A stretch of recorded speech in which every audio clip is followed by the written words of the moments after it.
Hello dear aspirants, my name is Neelima and I am GS faculty at ESE Engineering Academy. There is a famous quote which says, poor preparation leads to poor performance. But here, this video, the idea of doing this video is to give you a preparation strategy for the Indian Engineering Services or the ESE exam, how you need to prepare so that you can sail across the exam, especially in general studies, smoothly. And my focus today is to give you an idea about how to actually prepare for current issues of national and international importance relating to social, economic and industrial development. Since you all know that it's been 2 years now that the new pattern was introduced, and as we go across this preparation strategy, I would also analyze to you like what happened in the 2017 and 18 exam, what are the key takeaways, which areas you need to prepare, how do you actually start off, right, and when your preparation. Now the marks for the topics of this particular topic, as UPSC has said, it would range from 5 to 15% of the total marks in the paper. So you can expect something around 10 to 30 marks, but 20 marks is what you can expect in this section in current issues. Let us first analyze the 2017 and 2018 question paper, which areas we had questions, especially in this topic, right? So if you look at 2017, year 2017, we had questions from economic concepts, financial awareness, the various government schemes and other questions, other current issues questions we had. Look at 2018, what were the questions we had? Again, we had questions from economic concepts, financial awareness, schemes and others. But if you compare it with 2017 and if you look at 18, the number of questions related to economy have increased, which includes both macroeconomic concepts and microeconomic concepts, which I'll be of course covering when I'm doing the later on in the presentation. Let us look at the topic wise overview and analysis. The first topic which we have to see here is social development. It means these are current issues pertaining to society. Now, why do you have to study about society? That is because that is where we live in, and we need to know what are the latest developments in it. Now, what does it include? What are the things you have to study? Important government schemes, right? Why? Because those are the things which benefit the people at large. So obviously, as an aspirant, you need to understand what are the latest developments which would benefit the society. So that includes government schemes, e-governance and latest digital initiatives that have been taken by the government. Why? Because we are talking about betterment of the society, we are talking about implementation to this e-governance initiatives that are taken by the government, right? So you need to look at all those things. Next, current issues related to social development, right? So any kind of a policy by the government or any kind of an initiative taken by the government, what is it pertaining to the society? Like for example, one of the questions was related to a consumer protection, right? So these kind of things you need to look at it. Then of course important facts and figures, right? Like for example, you talk about literacy, or you talk about any kind of facts which you're talking about child mortality rate, or you're talking about infant mortality rate, or you're talking about human development, those kind of things, right? So now let me give you what are the focus areas in society. So what are the various sectors that come under society or social development? Like for example, as listed, you can see education, health, agriculture, right, skill development, poverty alleviation, all these initiatives that are taken by the government, especially in the form of schemes, is what is constantly being asked by UPSC as questions, right? So sustainable development, digital initiatives, financial inclusion, what is the government doing in order to help in the betterment of the society? Now, who in the society are important? Right? So let's look at who are the different types of people. You're talking about people.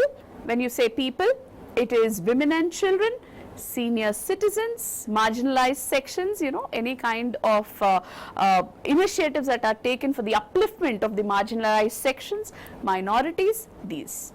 Then what areas do you focus on for social development? Obviously, we focus on rural areas, we focus on urban areas. Tribal societies also become important for the upliftment of tribal areas.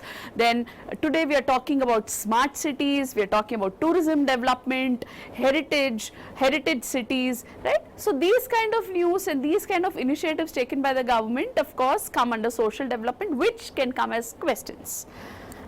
Now, what do you mean by background understanding? Let me give you a few examples. Now, Human Development Index. Now, what is it? So, it is a development index which is given by the United Nations, right, which has three components. They look at three indicators, which is health, education and standard of living.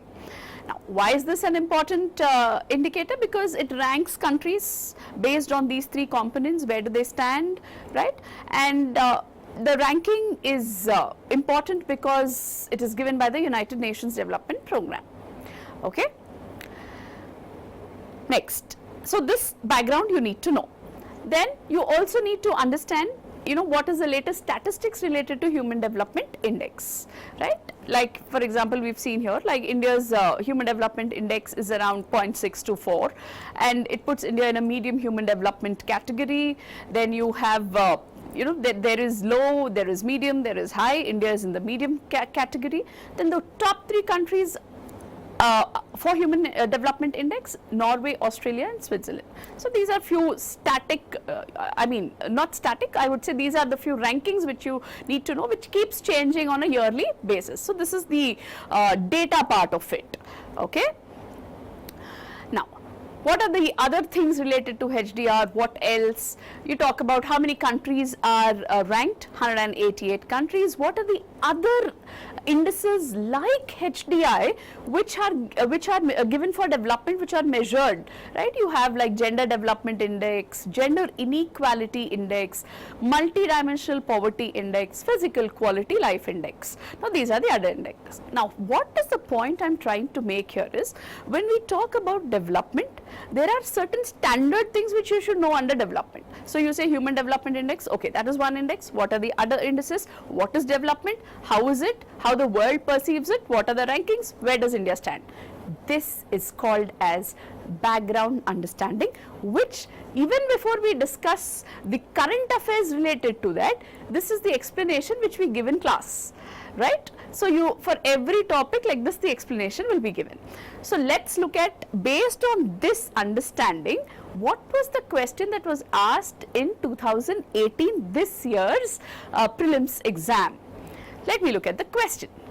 HDI is a better index of development because, option number 1, GDP growth may not consider personal growth situations. It takes into consideration reduction of poverty. It covers income, health and education aspects of development. It covers promotion of growth. Now, what is the right answer? As I have already discussed, we said HDI covers three components: health, education and standard of living. Income is nothing but a standard of living. So that's exactly, C is the answer, right? So India ranks around 131 in HDI. That was the ranking which was given, right? In 2017 ranking is given in 2018, and that came as a question, a direct question, right? So this is how your background knowledge helps you in answering the questions. Is that clear? Let us now look at what should we study under economy and economics, right? So when we talk about economic concepts, we talk about macroeconomic concepts and microeconomic concepts. Let us now understand what is the difference between these two.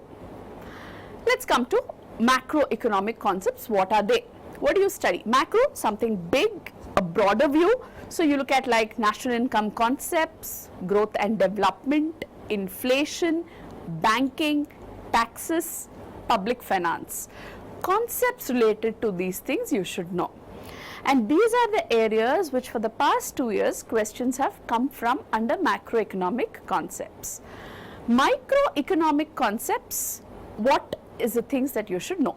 Now, all this while, whenever we talk about economic concepts, there is a tendency that students only look at macroeconomic concepts. But of late, these 2 years, what I have observed is questions are also being asked under microeconomic concepts, and few questions are linking macro and micro. Therefore, having a basic understanding of microeconomics concept is essential.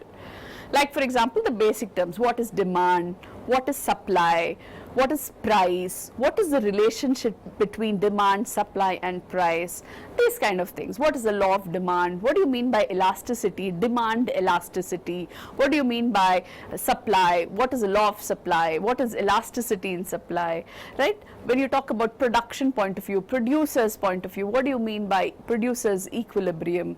Basic concepts in production. These are the concepts which you should know in microeconomic concepts. Let's move on to the next example. Now, when we talk about what is crowdfunding, this was a question that was asked in 2018 and which we had discussed in class, because this is a very hot topic that is happening right now in economy. Now, what do you mean by crowdfunding? Money collected for public welfare projects by levying an entry fee to exhibitions, shows, etc. Second option, money collected by charitable organizations by placing a donation box at prominent locations. The third option, money raised by innovators and inventors by launching their products and services through the internet. And the last point is money raised by individuals by passing the hat around to onlookers at a street performance. Now, you have to pick the right answer. What is crowdfunding? Now, what is this? Let me explain. Now, what is this crowdfunding, which is a recent concept? It is you are raising small amounts from a number of people, and now it is via the internet. Crowdfunding is wherein an online platform wherein there will be people who will register themselves to offer loans, and there are people who want to borrow loans, right? It is facilitating this process. Let's say I'm a new entrepreneur, I want to raise funds, and I am taking from various sources, and one of the sources crowdfunding. Let us now look at what kind of areas you have to touch upon when we talk about sectors.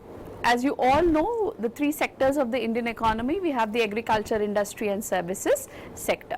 So, what kind of questions? This is also one area under economic concepts which you can get questions from, particularly the agriculture and the industrial sector, the latest developments in the agriculture or latest development in the industrial sector.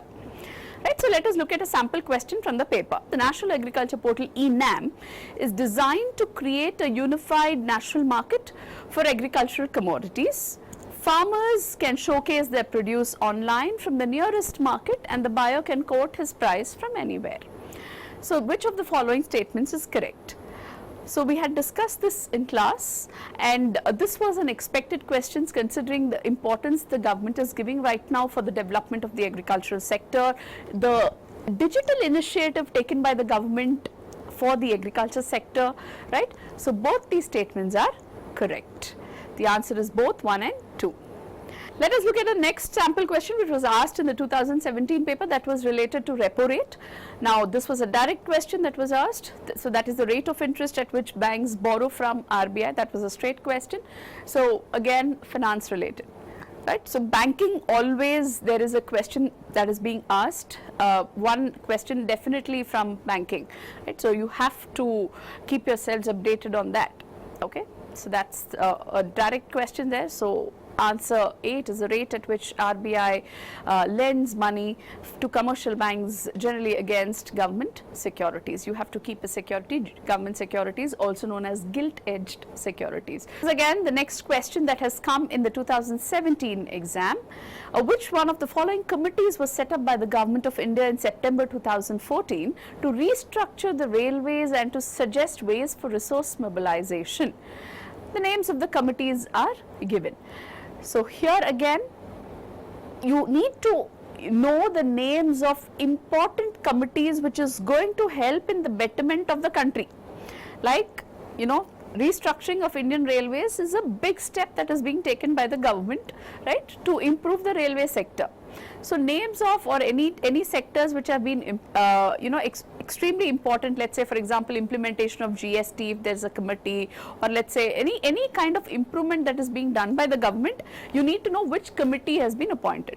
So in a year, if you take the most important committees, there would hardly be around 5-6 committees. So pretty easy to remember those names. So committees, please do not ignore. In this case, it is the Bibek de Broglie committee. Let's move on to the next one. Let's come to industrial development. So now that you have an idea, we finished what you need to study in society, social issues, you finished about economic. Let's come to industrial development. What background knowledge you should have. One, you need to know what are the latest policies for the development of the industrial sector, what initiatives are being taken by the government, what are the schemes, like for example, Make in India is a scheme for increasing industrial development. What do you mean by disinvestment, right? What is the government initiative taken for disinvestment? Recently we talked about, there was news about Air India disinvesting, right? Mergers and acquisitions, any big mergers, big acquisitions which will lead in a significant development in the industrial sector. So these kind of current issues on that. What are the various categories of industries that are there? Especially today we are talking about the MSME sector, the micro, small, medium, large, medium enterprises, of course the large. How do they categorize? We are talking about a scheme called Mudra scheme, wherein we want to promote more of the MSME sector, right? So these kind of latest development which will help in the growth of the industrial sector. What do you mean by core industries? Any significant developments or policies for the development of the core sector? Then you talk about PSUs, any kind of news related to these kind of things you should know. Then you also need to look at what is the IIP, that is the Index of Industrial Production. What is that? It is an indicator for the development of the industrial sector. So what is it right now and what is the ranking? All these things you should know, right? That again, background of industrial development. Then trade, of course, FDI, we talk about foreign direct investment. What are the sectors the government is actually allowing FDI into the country? Like recently we had the FDI that has increased in defense sector and in insurance sector. It was only 26%, now they have increased it to 49%. So that will lead obviously to more FDI coming into the country, right? So these kind of significant changes which the government has done. Industrial and economic corridors, what is, like for example today we are talking about industrial corridor projects. You talk about the Delhi Mumbai industrial corridor, or you talk about the Vizag Chennai industrial corridor, such kind of industrial corridors which are focusing on the development of industries in those regions, right? You need to know what they are or what are the latest developments in it. Then trade agreements, if we have any trade agreements that have been signed, very significant trade agreements, these kind of current issues related to industrial sector. Then comes energy and infrastructure, which is again a very important segment for industrial development, right? You talk about power generation, developments in power generation, renewable, non-renewable, all those things. Transportation systems, for example, today we talk about bullet trains, right? We had Shinzo Abe who came from Japan, who came to India. He signed, we had an agreement signed. Modi and Abe have signed deals. We're talking about development of bullet trains, all these transportation systems, right? Then public-private partnerships, we're talking about PPPs. What are the significant developments under PPPs or FDIs? All these things you need to know. Apart from this, my observation is every year, like 2017 and 18, these 2 years, a static or a standard GK question, which is of a little higher difficulty, has also been asked. Like for example, the words, let's look at the question from the 2017 exam. The words Satyameva Jayate inscribed below the base plate of the emblem of India have been taken from which of the following? Mundaka Upanishad, Rigveda, Bhagavad Gita, Valmiki's Ramayana. This has been taken from the Mundaka Upanishad. So this kind of a question has been asked, which tests your general knowledge about India. You talk about Indian symbols or anything related to the static part of it. You should know these questions. The next question that was asked is from the 2018 question, Olympic flame symbolizes unity among various nations of the world, speed, perfection and strength, development of sportsmanship, continuity between ancient and modern games. Now this kind of question, if you are not sure, please do not attend. Why? Because there is a tendency of marking option number 1, which is what? Unity among various nations of the world. So we think that the flame symbolizes, you cannot guess. This shows that guesswork may not work. The answer is D, continuity between ancient and modern games. It is not unity among nations of the world, right? So how do you look at such questions, or what all to read under this? Always remember one thing. I often find students, they are worried about questions which they are not able to answer rather than questions they can answer. See, any competitive exam, you cannot attend 100% of the questions. So let's say 70% of the paper is, these kind of questions obviously will come. Please do not focus on such kind of questions that you are not able to study and waste time on preparation of such kind of questions. Rather than that, study questions which can come. Is that clear? Now, the last part of this presentation will be what you should study under international issues. Now, 17-18, I have not seen any questions pertaining to international issues or international current affairs. Nevertheless, you cannot ignore that, but what you should need to know is only basics of it, like UN and its agencies, what are United Nations and its most important agencies, right? You talk about UNICEF, UNDP, these kind of agencies. Economic institutions like World Bank, IMF, right? You need to know WTO, what are these things, what do they do, where are they headquartered, basic things, right? India and its neighboring countries' current issues, right? India and its neighbors. Like for example, last year we had the Rohingya crisis with India, right, which Bangladesh was facing. Like India was helping Bangladesh with these crises. We had the Rohingya crisis there, right? These kind of neighboring, very pertinent, very specific to just the neighbors is a little important. Then summits. India's important summits where India participates. Like for example, you talk about the G20 summit, right? Group 20, G20, the top 20 economies of the world, or you talk or the World Economic Summit. These kind of important summits where India is participating, you need to know.